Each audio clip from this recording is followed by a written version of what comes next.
How's it going, everybody? And oh, my computer just went off. Today we're going to be continuing this little wacky series of the wacky what ifs. So let's just dive right in. Today's first wacky what if is going to be, what if Videl became a Saiyan? Alright, where to start with this one? This is a very weird and kind of like the Chi-Chi what if, but let's see how this goes. So, after the Buu saga, Videl would see how outclassed she is by the other fighters, and that they were in totally different worlds. I believe that canon Videl would have been content with this, but this version of Videl sees it as pathetic, as she wants to get stronger too, but just can't. Or can she? The only reason why Gohan is stronger is because he can do that Super Saiyan thing, right? Well, that could be a start.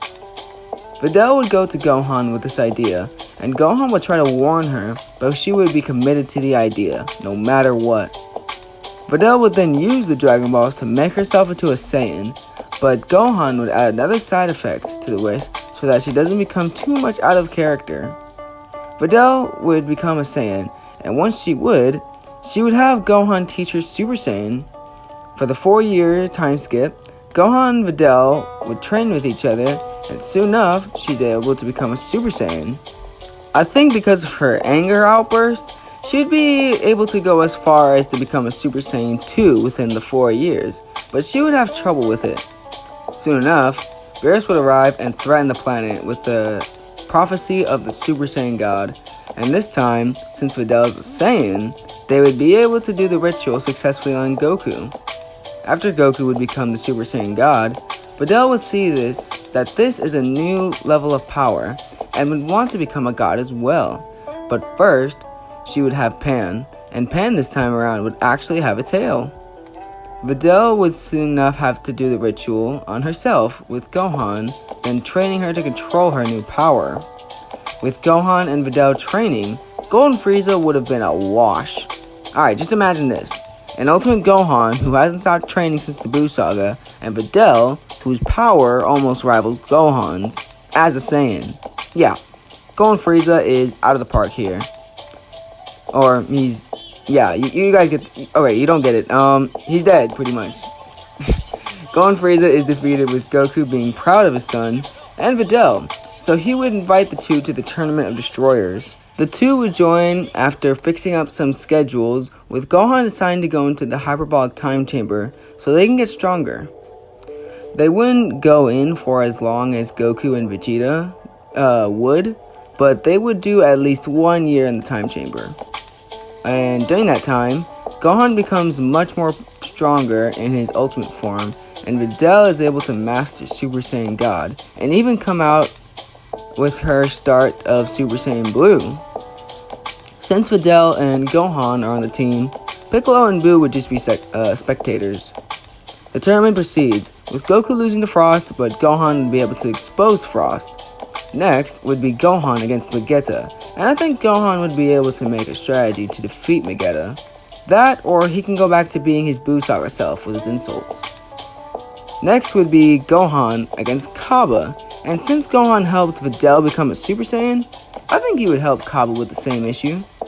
Hit would then enter the ring, and defeat Gohan with his unpredictable time skip, but I will say this, Gohan would definitely show up a bigger challenge than Vegeta would have in canon.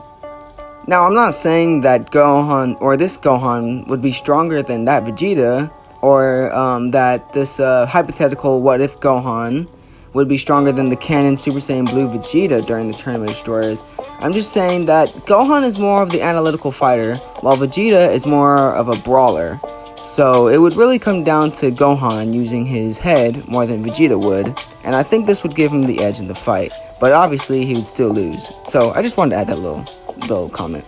Now, I can also hear the commenter saying that if Gohan continued to train, he should be able to defeat Hit, right? Well, like I said before, I believe that Gohan is more of a strategic fighter, but he would definitely need more power to keep up with Hit's pure progress. This would also apply to Videl and Vegeta, but since Hit would have fought more fighters, I think the Super Saiyan Blue Kaioken Goku in this story would actually be able to defeat Hit. Goku would still wish for a rematch from Hit though, and Goku would discuss the potential tournament of power with Zeno. After this, Goku Black would arrive in the past, with the story going as normal, until Trunks goes to visit Gohan and his family. Trunks would be impressed with Gohan's power, and would ask to train with him instead. Gohan would agree. With Videl watching and after the two spar, Trunks would ask for help, and Gohan and Videl would decide to go to the future with Goku and Vegeta. And this little thing, I know that the time chamber can only fit like a few people. Like, even 4 was way too much, and Goku and Vegeta were literally, like, cramped in there. So I'm gonna say that Bulma was able to make the it's not time chamber, the time machine a little bit bigger. Not a big change, but there's just that. Once arriving in the future, Gon and Videl would be devastated to see their environment. They'd be infuriated by this, and would decide to team up to defeat Goku Black and get some answers out of him. Gon and Videl would power up into their full powers, and Gohan Black would skip the dramatics and show off his Super Saiyan Rose.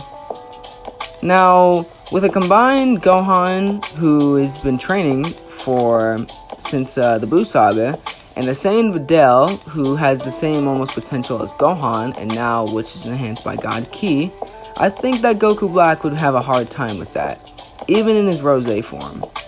Goku Black would begin to get tuckered out, as Gohan and Videl's synergy would be a powerful combination, even for himself. Gohan and Videl would prepare to end things until Zamasu would arrive. And Zamasu would show up a little earlier, as Gohan and Videl would definitely be relentless in this type of battle. Videl would decide to take on Goku Black, while Gohan would take on Zamasu.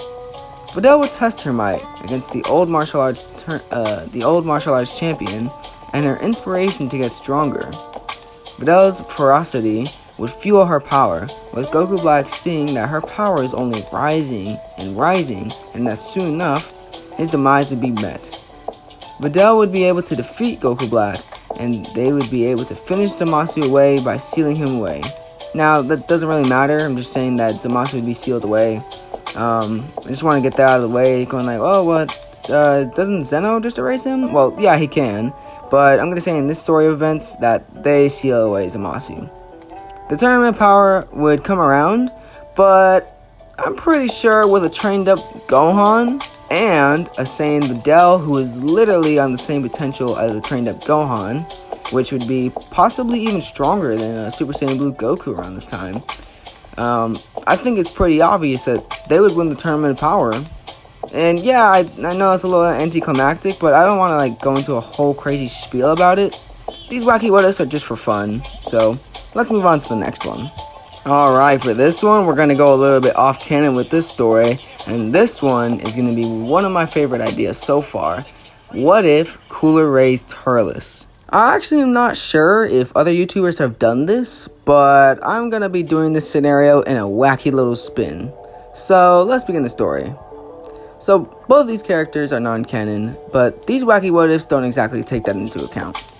So let's say that Turles is raised by Cooler.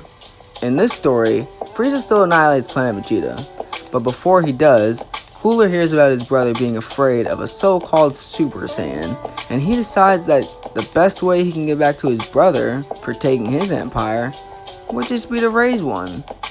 Cooler would make a visit before Planet Vegeta's destruction to find the Saiyan that would suit him best, and would be very irritated by all the Saiyans cowering to him, until he meets a rather feisty Saiyan child. The boy would not give two shits about Cooler being the brother of Frieza, and would even go as far as to challenge Cooler, and Cooler would like this Saiyan spirit, so he tells Turles that he can offer him something better than his primal mind can comprehend. Turles would like the idea of this, and Cooler would leave the planet with the boy. For this story, for the age of Cooler, I'm going to say that he'd be younger than Vegeta, but also older than Kakarot, or Goku. So, I'm going to say that he'd be born in age 736, and if my math is off, then I already gave the little thing about him being younger than Vegeta and older than Goku, so keep that in account. Moving on, Turles would soon enough meet Cooler's armored squadron, and the squadron would have many fights with the young Saiyan, as Turles would always find a way to get under their skin. As Turles would grow up, Cooler would see that after each and every battle, he grows exponentially stronger, but still longs for more. Once Turles becomes an adult, Cooler decides to train with the Saiyan to maybe see if the legend of the Super Saiyan was real. Now, why would Cooler want to bring out a Super Saiyan, you may be asking? Well, in hindsight, he's not afraid of them. In the Cooler movie, he isn't even fazed by Goku being a Super Saiyan until he actually becomes one. Cooler and Turles training would go smoothly, and soon enough, I believe that Turles would be able to awaken the power of legends. Cooler would be mesmerized by this, and the two would go at it for a bit, but Turles would pass out eventually, because of the power being too much for him. With this, Cooler sees this as the opportunity he's been waiting for, and they plan to meet the Emperor head-on. Frieza would be currently on Namek in search for the Dragon Balls, and Cooler would make his way onto the planet. Once arriving, Cooler and Turles find that the Ginyu Force has arrived, and Cooler would send his armored squadron to defeat them. They would also find others, which would be Krillin, Gohan, and Bulma. Oh yeah, and the Prince Vegeta. Vegeta would tell the group to retreat, as Cooler is much stronger than Frieza, and Turles would taunt him, saying that it's sad that the Prince of all Saiyans wants to run. Vegeta would be infuriated by this low class taunting him, and he charges for Turles, and Turles would show that he is far stronger than Vegeta. This would attract Frieza's attention, and Frieza would arrive to see his brother has arrived, and that he has a Saiyan by his side. Turles would demolish Vegeta, and the humans would have to bring Vegeta to a healing pod. Frieza would ask if this is a joke. Why does his brother have a Saiyan? Cooler would reply saying that this has been a long time coming for his brother, and finally, he will take his rightful place as the true Emperor of the universe. Frieza would laugh, asking if he thinks that the Saiyan will be his doom, but Cooler says no, this Saiyan will be his nightmare. Cooler would then tell Turles that he's had his warm-up with the Saiyan. Oh, and there's my computer once again.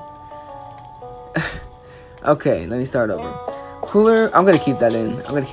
That's just so random. But yeah, I'm gonna keep that in.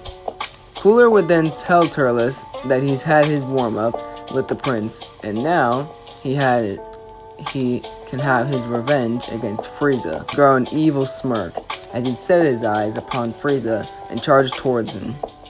Frieza would be getting pummeled in his first form, and even his second form, and Turles would finally be getting a challenge once he becomes his final form. Turles would then actually begin to struggle, as Frieza would become too much for Turles to handle, and Frieza would mock his brother, asking if he really thought the Saiyan was going to take him out. Cooler then smirks one last time, as he tells Frieza that this Saiyan is no ordinary one. He's the legendary Super Saiyan. Turles would then power up into Super Saiyan, which would make Frieza's soul drop in horror. Frieza would then try every trick he can against Turles, but Turles would easily tank his attacks. Turles would then begin to beat down on Frieza and destroy him with a devastating attack. Cooler would then congratulate Turles, as now the Empire is theirs. Turles would think about killing Cooler and taking the throne for himself, but Cooler offered something that Frieza would never offer, which would be respect. Cooler may be evil, but so is Turles, and Turles would grow respect for Cooler in this story. The Frieza Force is first made into the Cooler Force, and Turles is made the co-emperor. After healing up, Vegeta would be infuriated of the news he hears about Cooler taking over, and that Turles guy is somehow a Super Saiyan, and now he wants his revenge. Once Goku arrives on Namek, Vegeta tells Goku that Turles is their new threat, and if a low class like himself can become a Super Saiyan, then so can they. They? Goku asked. Vegeta would then decide that he's going to have to team up with the Earthlings to defeat Cooler and Turles. Now for the final wacky what if of today, it's going to be, what if Piccolo became an android? So when would Piccolo become an android? I'm gonna like say that Piccolo would become an android, not because of Bulma, but because of Gero. Gero would study King Piccolo more in this scenario, and would decide that his offspring would be a great candidate for becoming an android, and finally killing Goku. Before Raditz arrives, and after the 23rd World Martial Arts Tournament, I believe, Gero would approach Piccolo and would tell Piccolo that they have aligned goals and that they should work with each other. Piccolo would agree, as he would have been embarrassed by Goku, not only easily staying ahead, but also sparing him. It was infuriating. If Goku wants to play dirty and train with Kami, he'll play dirty and become an android. During the time skip, Gero would invest all of his time into making Piccolo the perfect android, so soon enough, he can have his revenge. Raditz would soon enough arrive on Earth, but instead of sensing Piccolo, he senses Tien, as he would have been the strongest human around that time. Tien would easily be bested by Raditz, and Raditz would even go as far as to kill him, and this would alert all of the Z fighters. Goku would soon enough encounter his brother at Kame House, but this time, Piccolo doesn't hide in the shadows. He emerges as a new demon, with his eyes being red. Goku and everyone would be shocked to see Piccolo, with Goku being glad, but something was off. He couldn't sense Piccolo's energy. This would make Goku have an uncomfortable feeling. Raditz would also take notice to this, but once he attacks, Piccolo easily catches his attacks. But not only that, Piccolo then begins to steal Raditz's power, with Raditz not being able to move, and soon enough, Raditz is finished, and is killed. Goku and the others would be shocked by this. How is Piccolo so strong? Goku would ask Piccolo why he killed him, with Piccolo replying that the brute was an obstacle, and Goku was his main target. Goku would tell Piccolo that if he wants his rematch already, then that they're gonna have to take it off Kami Island. Piccolo would show more aggression and ferocity than he had in his last fight, which would remind Goku of King Piccolo. Piccolo would continue to pummel Goku, and soon enough, he's able to kill Goku, as Goku would have been alone. Piccolo has finally won, and you may be asking yourself, what happened to Gero? Well, I don't believe that he'd allow Gero to go through with his plans, because he would want to have revenge against everyone who's wronged him, and wasn't going to allow Gero to interfere with that. Piccolo would then go over to Raditz's corpse, and he would pick up the scouter that Raditz had wore to get a transmission from Vegeta and Nappa, with the two challenging the Namekian, with Piccolo saying that he's a demon, not a Namekian. During the time skip, Piccolo prepares for the Saiyans, and at the same time, he goes on to kill off the people of the planet and to spread his own fear to the people. The main survivors would be Bulma, Gohan, and Master Roshi. Piccolo would target the strongest fighters, such as Krillin to Yamcha, or such as Krillin going down the range to Yamcha. Kami would witness the carnage that Piccolo is creating, and plans to kill himself to save the planet, but is unable to, as Piccolo would have saw this coming. Piccolo would make his way to Kami's lookout, and he would even go as far as to kill Mr. Popo, and then grab onto Kami's face. Piccolo would say, "If I can't kill you, I'll enslave you." Piccolo would then drain Kami's power, and forcefully have Kami fuse into him. Piccolo would now have access of the Dragon Balls, and with this, he destroys them. Piccolo would have all the data of the fighters, and this would make him a very dangerous opponent, including the fact that he also has infinite energy and can absorb other people's energy as well. When it would come to Vegeta and Nappa arriving, they would see the planet has gone to hell, and that some reconstruction was happening, with Piccolo hiding in the shadows. The two Saiyans would arrive to find Piccolo, and Piccolo would see that these two are nothing but weaklings to him, so he'll dispose of them. Before killing Vegeta, Vegeta would rage out, asking how a Namekian of all beings was able to best him, with Piccolo grabbing Vegeta by the neck and holding him up. He then reminds Vegeta that he's no Namekian. He is a demon. Piccolo then blasts an eye-beam through Vegeta's brain and throws him to the ground. Piccolo would be angered that once again he was reminded of that same name. Could it be that there's more of his kind, other than Kami out there? Piccolo would steal Kami's old ship and venture towards Namek, and once he arrives, he's disappointed to see that his people are cowering in fear and not fighting back against Frieza's forces. Piccolo would go around killing off the soldiers, and soon enough, Frieza himself. Yeah, 2 big L's for Frieza in this episode. Piccolo would then decide to head back to Earth, and with Frieza's technology, spread terror across the entire universe. Back on Earth, reconstruction is speeding up, and a new hero is willing to step up and take up the mantle of Earth's protector. This being Son Gohan. I'm so sorry that it's been taking literally weeks on end to post up again. I've really just been going into many new projects that hopefully will be on the channel soon. I am starting school back up one last time this year, starting the 22nd. But before then, I'm going to try to get out as many videos as I can. If those are just going to be straight up wacky what if episodes, I'm sorry. Just I need some time to work on my other stories and just to really get that editing through. Other than that, thank you guys so much for all your patience. Please continue to stick with me the entire way through. We are almost at 500 subscribers. I know that's not crazy, but half of 500, or half more to 500, and bam, we're at 1,000, baby. Let's make it happen. Alright. I'm gonna get some sleep. It's a 12 in the morning. I should not be up right now. Anyways, if you guys had enjoyed this video, make sure you like, share, and subscribe, as it really motivates me to keep pushing these videos out. And I know it just shows me that you guys are enjoying this content. With that out of the way, thank you guys so much for watching, and until next time. Man, I gotta stop stuttering. Later!